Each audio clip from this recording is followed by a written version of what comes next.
Madame la Présidente, chers collègues, chère Françoise, les élus du mouvement démocrate et apparenté vous remercient pour la proposition de ce schéma des formations sanitaires et sociales 2019-2023.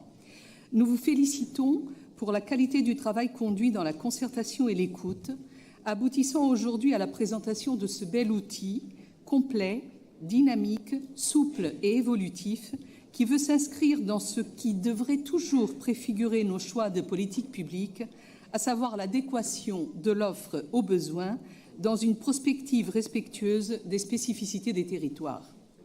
La valorisation de ces multiples métiers du social et du médico-social, souvent négligés alors qu'ils sont essentiels pour l'équilibre et la structuration de notre société, doit être reconnue.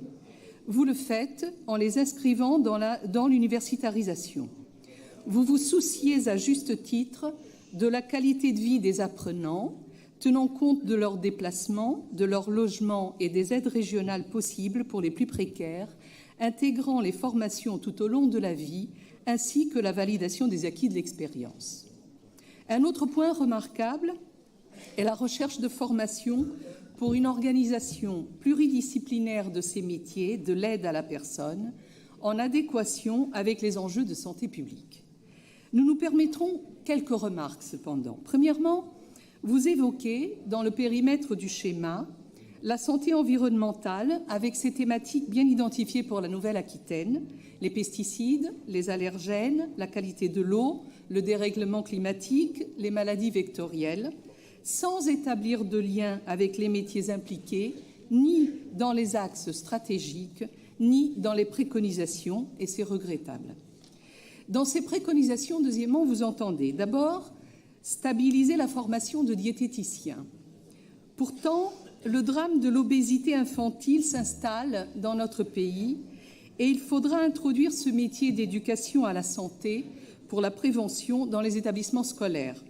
Ce serait heureux d'augmenter le nombre de ces professionnels. Deuxièmement, pour répondre au fléau croissant des élèves porteurs de troubles des apprentissages, les troubles 10, les troubles de l'attention, les troubles de l'attention avec hyperactivité, enfin tout ce que nous connaissons, nous devons impérativement améliorer l'encadrement professionnel correspondant en augmentant le nombre d'orthophonistes et d'orthoptistes, comme vous le préconisez, mais aussi celui des ergothérapeutes et des psychomotriciens que vous proposez de stabiliser. Troisième point professionnel, les compétences des sages-femmes. Elles ont été récemment élargies et ces professionnels désormais médicales assurent des consultations gynécologiques, la pratique d'échographie et celle d'IVG médicamenteuse.